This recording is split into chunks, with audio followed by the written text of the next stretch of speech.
ನನ್ನ ಮುಖಭಂಗ. ಹೌದು. ಅಲ್ಲಿಂದ ಓಡಿ ನನ್ನಪ್ಪ ಮಾಡಿದ್ದೇನು. ಮುಖ ಮರೆಸಿಕೊಂಡು ಮತ್ತೆ ಇಬ್ಬರವನ್ನು ಸೇರಲಾಗದೆ ಅಲ್ಲಿಯೇ ಉಳಿದು ಬಿಟ್ಟ. ತದನಂತರದಲ್ಲಿ ಪುರತೃಪ್ತಿಯಾಗಿರುವಂತಹ ಸುಸಂಸ್ಕೃತ ಮನೆತನದಲ್ಲಿ ಹುಟ್ಟಿರುವಂತಹ ಓರ್ವ ಚೆಲುವೆಯನ್ನು ಕಂಡು ಮದುವೆಯಾದ ಮೂಲಕವಾಗಿ ಈ ಪ್ರಪಂಚದ ಬೆಳಕನ್ನು ಕಂಡವರು ನಾವುಗಳು. ಶ್ರೀಕಂಠ ಶ್ರೀದತ್ತ ಎನ್ನುವ ಹಾಗೆ ನಮ್ಮಿರುವರನ್ನು ಕಂಡು ಅಲ್ಲಲ್ಲಿ ಈ ಮಕ್ಕಳಿರುವರು ತಲೆ ಹಾಳಾದವರು ಎನ್ನುವ ಹಾಗೆ ಹೇಳುತ್ತಾರೆ. ನಮ್ಮ ವರ್ತನೆಯನ್ನು ಕಂಡವರುಗಳು ನಮ್ಮನ್ನು ದೂಷಿಸುತ್ತಾರೆ ಎನ್ನುವಲ್ಲಿಗೆ ತಲೆ ಕೆಡಿಸಿಕೊಂಡವರು ನಾವಲ್ಲ. ಅಲ್ಲವೇ ಅಲ್ಲ. ನಮ್ಮ ಕೊನೆಯ ವಾರದಲ್ಲಿ ಆಡಿದಂತಹ ಮಾತು ಮಗನೇ ನನಗೆ ಮುಖಭಂಗವಾಗಿದೆ. ಪ್ರತೀಕಾರವನ್ನು ನಾನು ಇರುವವರೆಗೂ ಸಾಧಿಸಲು ಆಗಲಿಲ್ಲ. ನಾನು ಹೋದ ಬಳಿಕದಲ್ಲಾದರೂ ಅದನ್ನು ತೀರಿಸಿಕೊಳ್ಳಲೇಬೇಕು ಎನ್ನುವಂತಹ ನುಡಿಯನ್ನು ಆಡಿ ಇಹಲೋಕದ ಯಾತ್ರೆಯನ್ನು ಪೂರೈಸಿಬಿಟ್ಟರು. ಹಾಗಾಗಿ ಇಂದು ಕಡಿಮೆಡೆಯಲ್ಲಿ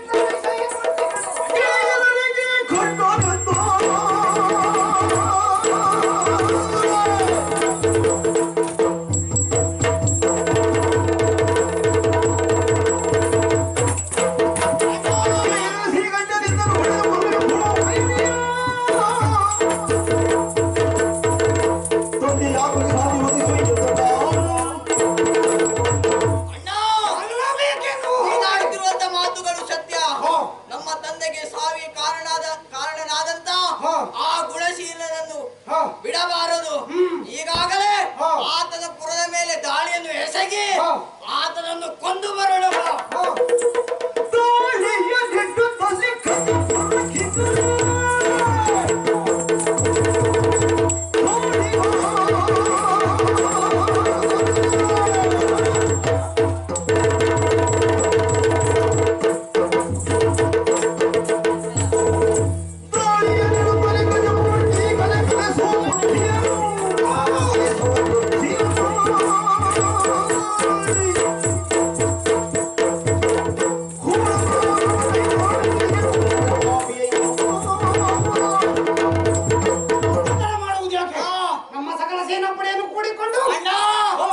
ಎರಡು ಸಿಂಹದ ಮರಿಗಳು ಯಾವ ರೀತಿ ಕೋಟೆ ಪ್ರವೇಶ ಮಾಡುತ್ತದೆಯೋ ಅದೇ ರೀತಿ ಆ ಗಜಪುರದ ಮೇಲೆ ಪ್ರವೇಶವನ್ನು ಮಾಡೋಣ.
ನನ್ನನ್ನೇ ಬೆದರಿಸ್ತಾ ಇದ್ದೀರಾ?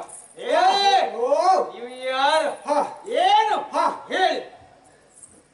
ಸ್ಥಳ ಬದಲಾಯಿತು ಎನ್ನುವ ಕಾರಣಕ್ಕಾಗಿ ಈ ರೀತಿಯಾದಂತಹ ಮಾತುಗಳನ್ನು ಆಡಿದರೆ ಸಹಿಸಿಕೊಳ್ಳುವವರು, ಅದಕ್ಕೆ ಪ್ರತ್ಯುತ್ತರವನ್ನು ಕೊಡುವವರು ಖಂಡಿತ ನಾವುಗಳು ಇದ್ದೇ ಇದ್ದೇವೆ. ಸ್ಥಳ ಬದಲಾದರೇನಂತೆ, ವೈರಿ ಬದಲಾಗಲಿಲ್ಲ. ಸಮಯ ಬದಲಾದರೇನಂತೆ, ಸಿಕ್ಕಿರುವ ನೀನು ಅಥವಾ ಈ ಸಮಯವು ಬಿಟ್ಟು ಕೊಡುವ ಮಾತೇ ಇಲ್ಲ. ಚಕ್ರಾರ ಬಂತಿರುವ ಗಚ್ಚತಿ ಭಾಗ್ಯವಂತೆ ಎನ್ನುವ ಹಾಗೆ ಹೇಳಿದರು. ಸುಳ್ಳುತ್ತಿರುವ ಕಾಲಚಕ್ರಕ್ಕೆ ಅನುಗುಣವಾಗಿ ಪರಿವರ್ತನಾಶೀಲವಾಗಿರುವಂತಹ ಮಾನವನ ಬದುಕಿನಲ್ಲಿ, ಮಾನವನ ಬದುಕೆನ್ನುವುದು ಕ್ಷಣದಿಂದ ಕ್ಷಣಕ್ಕೆ, ದಿನದಿಂದ ದಿನಕ್ಕೆ ಪರಿವರ್ತನೆ ಆಗ್ತದೆ, ಆಗಲೇಬೇಕು. ಇದು ಆನೆ ನೀರಾಟದಳು ಮೀನಿಗಂಜುವುದುಂಟೆ. ಹೀನರ ಬಿರುನುಡಿಗಳಿಗೆ ತತ್ವಜ್ಞಾನಿಯಾದವನಿಗೆ ಯಾವತ್ತೂ ತಲೆ ಕೆಡಿಸಿಕೊಳ್ಳುವುದಿಲ್ಲ. ನಿನ್ನಂತಹ ಹಲವು ನಾಯಿಗಳು ಬೊಗಳಿದ್ದಾರೆ, ಏನಾಯಿತು? ನನ್ನ ವ್ಯಕ್ತಿತ್ವಕ್ಕೆ ಅಥವಾ ನಾ ಬೆಳೆದು ಬಂದ ದಾರಿಗೆ ಯಾರು ಕಲ್ಲು ಹಾಕಲು ಸಾಧ್ಯವಿಲ್ಲ. ಖಂಡಿತ. ಇವತ್ತಿನ ದಿನ ಸಿಕ್ಕವನು ನೀನಿದ್ದೀಯಾ? ಯಾರು ನೀವೇನು ಹಾಗೆ ಕೇಳ್ತಾ ಇದ್ದೀಯಾ? ಕಾರಣವಿಲ್ಲದೆ ಬಂದಂತವರು ನಾವಲ್ಲವೇ ಅಲ್ಲ. ಅಂದು ನಮ್ಮ ತಂದೆಗೆ ಮೋಸವನ್ನು ಗೈದಂತ ದುಷ್ಟ ದುರಾತ್ಮ. ಹೆಸರು ಹೇಳ್ತಾ ಮಾ ತಂದೆ ಅಂದ್ರೆ ಗೊತ್ತಾಗಲಿಕ್ಕಿಲ್ಲ ಅವರಿಗೆ. ನಮ್ಮ ತಂದೆ ಗಜೇಂದ್ರ, ಸೇನಾಧಿಪತಿ ಗಜೇಂದ್ರ. ಓಡಿಸಿದಂತವನು ನೀನು. ಈಗಾಗಲೇ ನಮ್ಮ ತಂದೆ ಸತ್ತು ಹೋಗಿದ್ದಾನೆ. ಅದಕ್ಕೆಲ್ಲ ಕಾರಣ ನೀನೇ ಎನ್ನುವುದಾಗಿ ಬಂದಂತವರು ಏನು ನಾನು ಕೊಂದಲಿಲ್ಲ ಎನ್ನುವಂತ ಕಾರಣಕ್ಕಾಗಿ ಆಯಾಗಿ ನಗುತ್ತಲಿದ್ದೀಯಾ? ಗುಣಶೀಲ, ಇದು ನಾವಿಬ್ಬರು ಸಿಂಹದ ಮರಿಗಳ ಹಾಗೆ ನಿನ್ನೆ ಪುರದವರಿಗಾಗಿ ಬಂದಂತವರು. ನಿನ್ನನ್ನು ಸುಮ್ಮನೆ ಬಿಡುವುದಿಲ್ಲ. ನಿನ್ನನ್ನು ಕೊಂದು ಎಮ್ಮನಾಲೆ ಕಟ್ಟಿ ತಂದೆಯವರಿಗೆ ಆತ್ಮ ಶಾಂತಿಯನ್ನು ಒದಗಿಸುತ್ತೇವೆ. ನಿನ್ನ ತಂದೆಯವರು ತೀರಿ ಹೋಗಿದ್ದಾರೆ, ನೀವು ತಿಳಿದುಕೊಳ್ಳಬಹುದು. ಅದೇ ನಾನು ಅವನ ತಲೆ ಕಡಿಯುವ ಪೂರ್ವದಲ್ಲೇ ಅವನ ಪಲಾಯನ ಹೋದ ಹೇಳಿ ನಿನಗೆ ಸ್ವಲ್ಪ ಆಚೆ ಈಚೆ ಆಗಿದೆ. ಆವತ್ತು ಓಡಿ ಹೌದು ಇಲ್ಲ ಅಂತ ಹೇಳುವುದಿಲ್ಲ. ಮತ್ತೆ ಓಡಿ ಹೋದ ನಿನ್ನಿಂದ ಸೋಲನ್ನು ಅನುಭವಿಸಿದೆ ಎನ್ನುವ ಕಾರಣಕ್ಕಾಗಿ ಚಿಂತೆಯಲ್ಲಿ ನೊಂದು ಬೆಂದು ಕೊನೆಯಲ್ಲಿ ಇಹಲೋಕದ ಯಾತ್ರೆಯನ್ನು ಪೂರೈಸಿದ ಅವನ ಪ್ರಾರಂತ ಬಿಡಾಯೇ. ಯಾರ್ಯಾರಪ್ಪ ಆದ್ರೆ ನೀನು ಹೀಗೆ ಪಾಪಿ ಒಂದು ಬಿಸಾಕ. ಯಾವುದೇ ಒಬ್ಬ ವ್ಯಕ್ತಿ ಆಗಲಿ, ಯಾವುದೇ ಒಂದು ಚಿಂತೆ ಇದ್ದರೆ ಮಾತ್ರ ಅವನು ಇಹಲೋಕವನ್ನು ಬಲಿರೆ ಮೆಚ್ಚಿದ ನಿಮ್ಮ ಸೌರಿಗೆ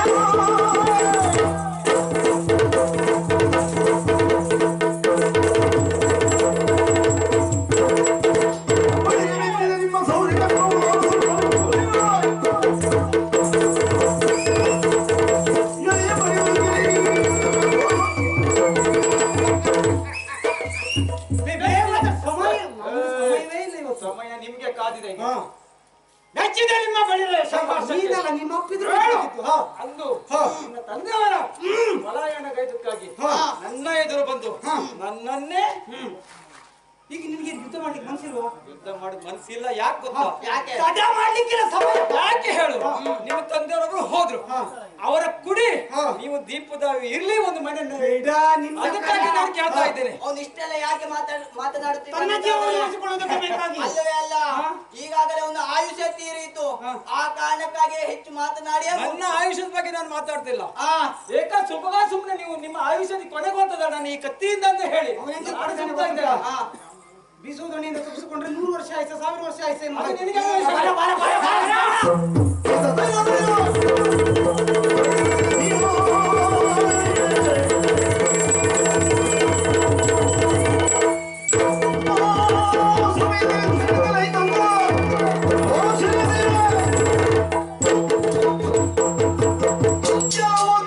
ಕೋತಿಗಳಿಂದ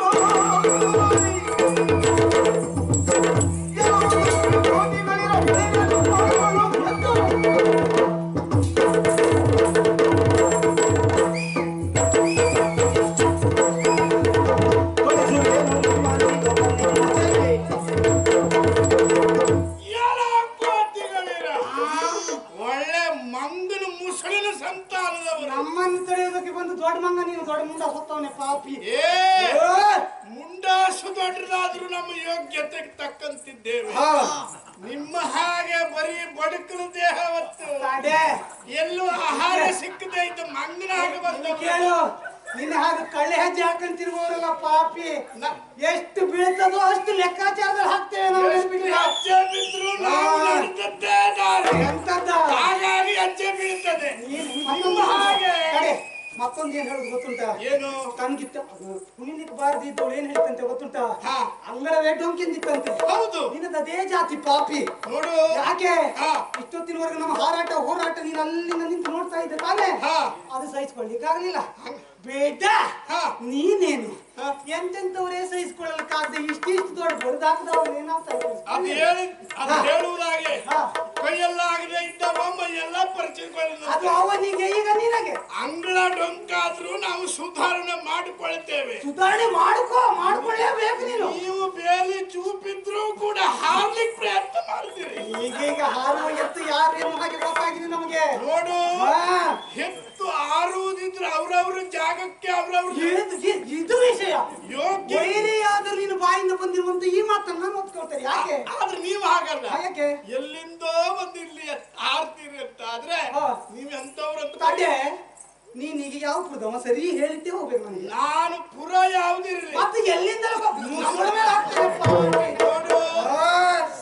ನೋಡಿ, ನಾವು ಸೋದರಿಕೆಯ ಸಂಬಂಧದಲ್ಲಿ ನಮ್ಮವರೇ ಅಂತ ನಾವು ಬೇರೆ ಆಡ್ತೇವೆ.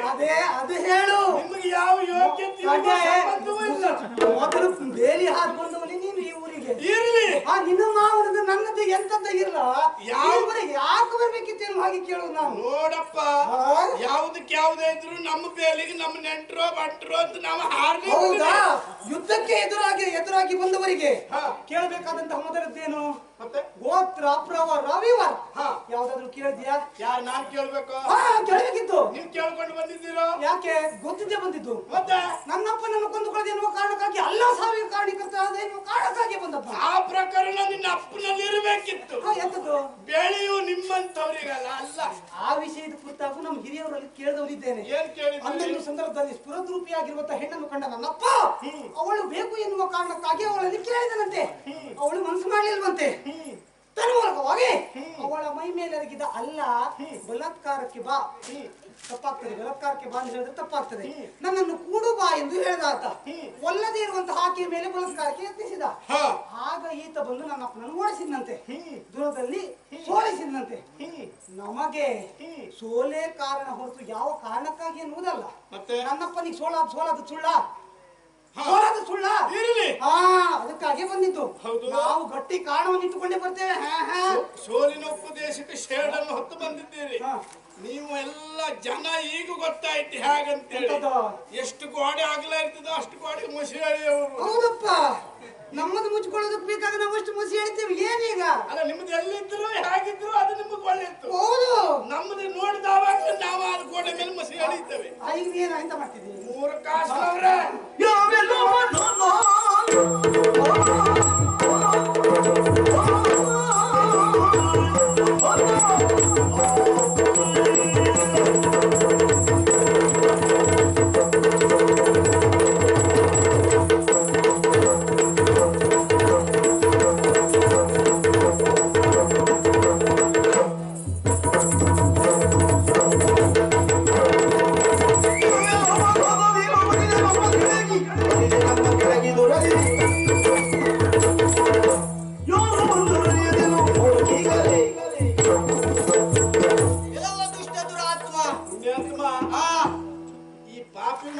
ಗಾಳಿ ಹಾಕ್ಲಿಕ್ಕೆ ಒಳ್ಳೆ ಯೋಗ್ಯತೆ ಇತ್ತವಲ್ಲಿ. ಇವತ್ತು ಹೇಳಿದ್ರು ಮಾತನೊಂದು ಕೆಲಸ ಒಂದು. ಹೌದಪ್ಪ, ನೀವೆಲ್ಲ ಇಟ್ಟುಕೊಂಡೇ ಗಾಳಿ ಬೀಸ್ಕೊಳ್ತೀರಿ. ನಮ್ದು ಹಾಗಲ್ಲ, ಸ್ವಂತಿಕೆ. ಏನೋ ನಿಂದೇನು ಪುರಾಣ? ಆತನನ್ನು ಸೆರೆ ಹಿಡಿದ ತಕ್ಷಣವೇ ನಮ್ಮಲ್ಲಿಗೆ ಬಂದು ಬಹಳಷ್ಟು ಮಾತನಾಡುತ್ತಾ ಇದೆಯಲ್ಲ. ಇದು ಆತನಿಗೆ ಯಾವ ಪರಿಸ್ಥಿತಿ ಆಗುತ್ತದೆಯೋ ಅದೇ ರೀತಿ ನಿನಗೆ ಕೂಡ ಆಗುತ್ತದೆ.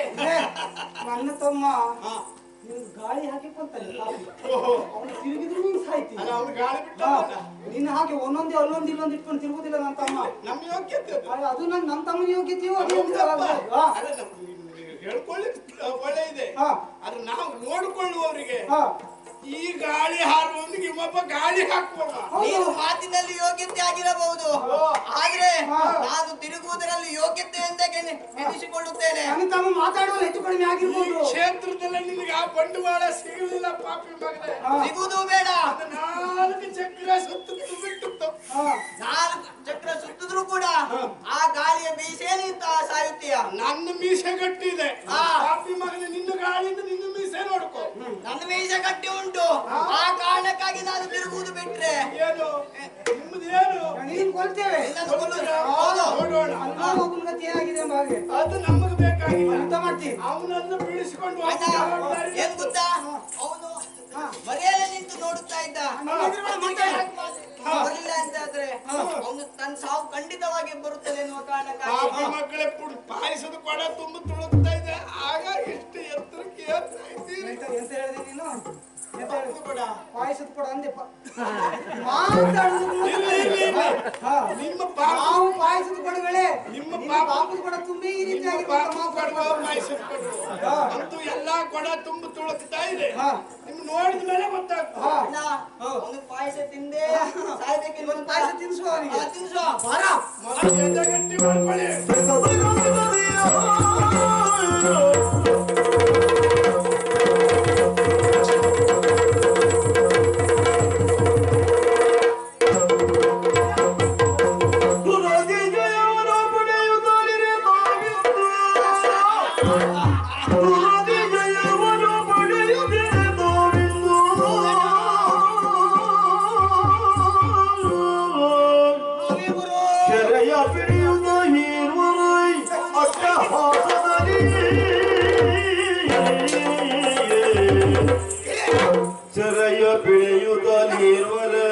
ಅಟ್ಟಹಾಸದಿ ಮೆರೆಯುತ್ತಿರಲಾಗ ಅನುಜರಿರುವರು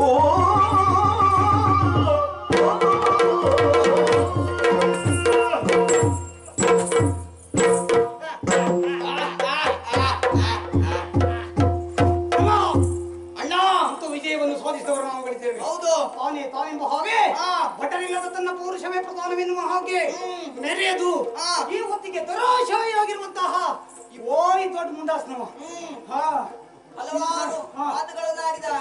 ಈಗೇನಾಯ್ತು ಆತನ ಪರಿಸ್ಥಿತಿ? ಸೆರೆ ಹಿಡಿದವರಿದ್ದೇವೆ. ಹೌದು, ಇವರನ್ನು ಸೆರೆ ಹಿಡಿದವರಿದ್ದೇವೆ. ಇವನ ಪರವಂತೂ ಮತ್ತಾರಾದರೂ ಬರುವುದಿದ್ದರೆ ನೋಡೋಣ ನೋಡೋಣ ನೋಡೋಣ.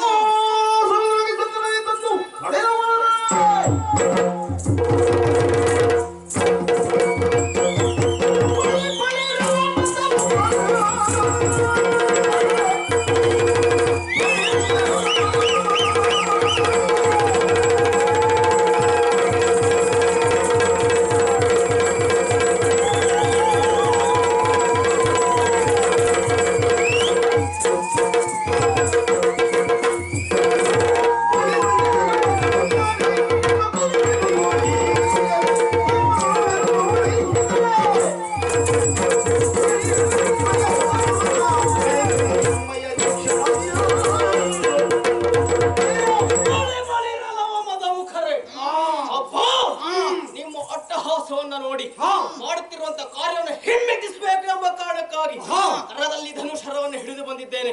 ಒಳ್ಳೆಯ ಮಾತಿನಲ್ಲಿ ಹೇಳ್ತೇನೆ, ಬಂಧಿಸಿದವರನ್ನ ಬಿಟ್ಟಿರಿ ಅಂತ ಆದ್ರೆ ಉಳಿದುಕೊಳ್ಳುತ್ತೀರಾ, ಇಲ್ಲ ಅಂತ ಆದ್ರೆ ಹಿಡಿದಂತ ಶರಕ್ಕೆ ಆಹುತಿಯಾದಿರಿ. ಬಂದೇನು ಭಾಗ್ಯಶೀಲ ಬಾಲಚಂದನ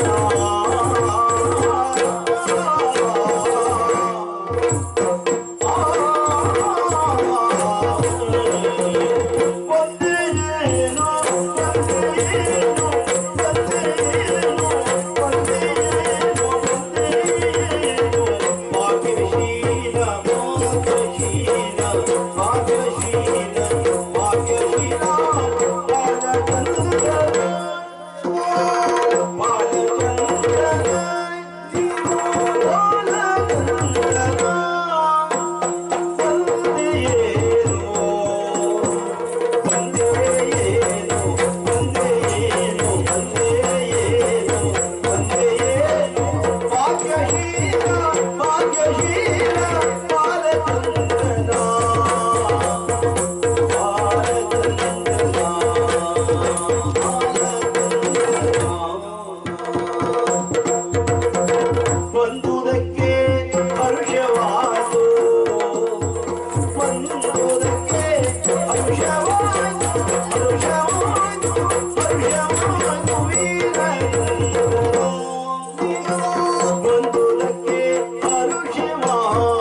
ಬಾಲಚಂದನ ಬಂದುದಕ್ಕೆ ಹರುಷವಾಯಿತು ವೀರನಂದನ ಬಂದುದಕ್ಕೆ ಹರುಷವಾಯಿತು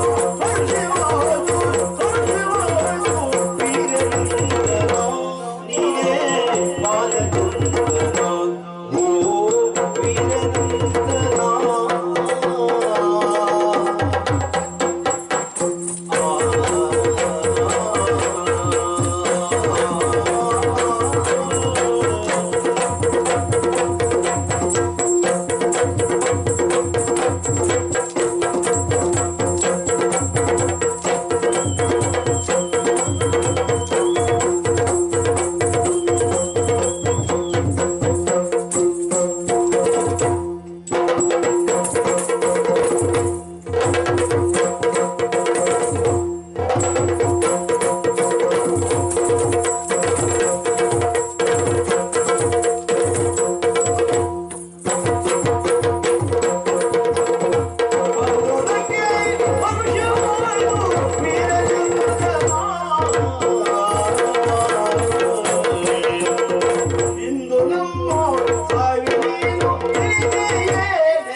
ಒಂದೆರಗಿದ್ದವನು ನೀನು ಮೀನುಪಾದಿಯಲ್ಲಿ ಹಾಗಿದ್ದರೆ ಬಂದಂತಹ ನೀನು ನಿನಗೂ ಗೊತ್ತಿಲ್ಲದ ಹಾಗೆ ನಿನ್ನ ಬಾಯಿಂದ ಬಳಿರೇ ಶಾಪಾಸ ಎನ್ನುವ ಹಾಗೆ ಒಂದು ಘೋಷಿಸಿದವನಿದ್ದೀಯ. ಗೊತ್ತಿದ್ದೇ ಹೇಳಿದ್ದೆ ನಾನು. ಇದೋ ಈಗಾಗಲೇ ಬಂದಿರುವಂತಹ ಹೀರೋರನ್ನು ಸೆರೆ ಹಿಡಿದು ಕೂಡಿಸಿದವರಿದ್ದೇವೆ ಆ ಕಡೆಯಲ್ಲಿ. ಹೌದು. ನಿನ್ನ ಗತಿಯು ಹಾಗಾಗಬಾರದು ಎನ್ನುವ ಹಾಗೆ ಎರಡು ಮಾತುಗಳನ್ನು ಎಚ್ಚರಿಕೆಯ ದ್ಯೋತಕವಾಗಿ ಆಡ್ತಾ ಇದ್ದೇನೆ, ಕೇಳು. ಏನು?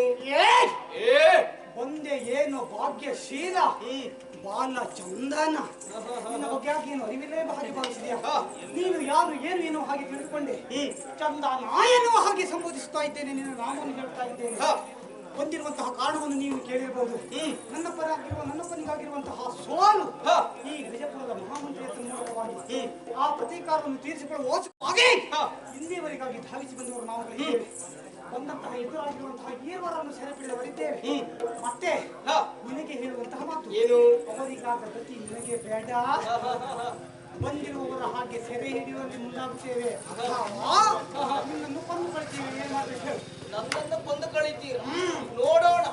ತೀರ್ಮಾನ ಮಾತಿನಲ್ಲ ಬೇಡ, ಪ್ರಯೋಗದಲ್ಲಿ ನಡೆಯಲಿ. ಅವ್ರಾಗ ನೀನು ಮಾತಾಡುವುದಿಲ್ಲ, ಹೆಚ್ಚು ಮಾತಾಡುವುದಿಲ್ಲ. ನಿದ್ರೆ ಮಾಡ್ತೀಯ. ಆತ್ಮ, ನೀವು ಬಂದಿದ್ದು ಇತ್ತೀಚೆಗೆ ಇಲ್ಲಿ, ನಾನು ಬಂದು ನಾಡಿಗೆ ಬಂದ ಬಹಳ ಕಾಲ ಆಯ್ತು. ಮತ್ತೊಂದು ತಿಳ್ಕೊಂಡಿರ್ಬೋದು ನೀನು. ಏನು? ನಾವೊಬ್ಬನೇ ಬಂದಿಷ್ಟು ಕಾಲ ಆಯ್ತು ಎನ್ನುವ ಹಾಗೆ ಇವತ್ತಿಗೆ ಇಲ್ಲಿ ನಾವು ಹೊಸಬರು ಇರಬಹುದು. ನಾವು ಬಂದು ಬಹಳ ಕಾಲವೇ ಆಯ್ತು. ಹೌದಾ? ಪೂರ್ವಜರು ಬಂದು ಹೋಗಿದ್ದಾರ? ಪೂರ್ವಜರೇ. ನಮಗೆ ಮತ್ತೆ ನಿಮಗೆ ಅವಿನಾಭಾವ ಸಂಬಂಧ. ಮಾತನ್ನ ತಿರುಚುವುದು ಬೇಡ. ಅವಕ್ಕೆಲ್ಲ ಬಗ್ಗುವ ಭಟ ನಾನಲ್ಲ. ಧೈರ್ಯ ಉಂಟು ಅಂತ ಆದ್ರೆ ಕೊಡಿ.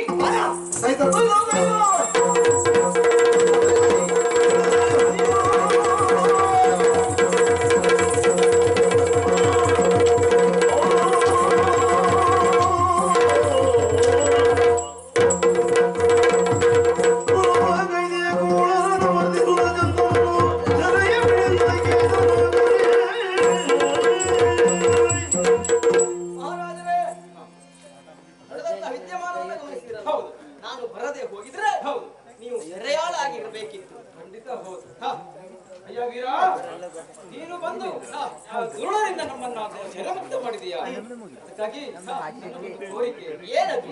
ನೀವು ಹೋಗುದು ಬೇಡ. ಮತ್ತೆ ಶುಭ ಕಾರ್ಯ ನಡೀತಾ ಇದೆ. ಶುಭ ಕಾರ್ಯ? ಹೌದು. ಯಾವ ಶುಭ ಕಾರ್ಯ? ನಂತರ ಒಂದು ಶುಭ ಕಾರ್ಯ ನಡೀತಾ ಇದೆ. ಅದಕ್ಕಾಗಿ ಪೂರ್ವ ತಯಾರಿಗಳು ಆಗಿದ್ದೇವೆ. ಅದಕ್ಕಾಗಿ ನೀನು ಅರಮನೆಯಲ್ಲೇ ಇರಬೇಕು. ಆಗಲಿ ಅಂತೆ.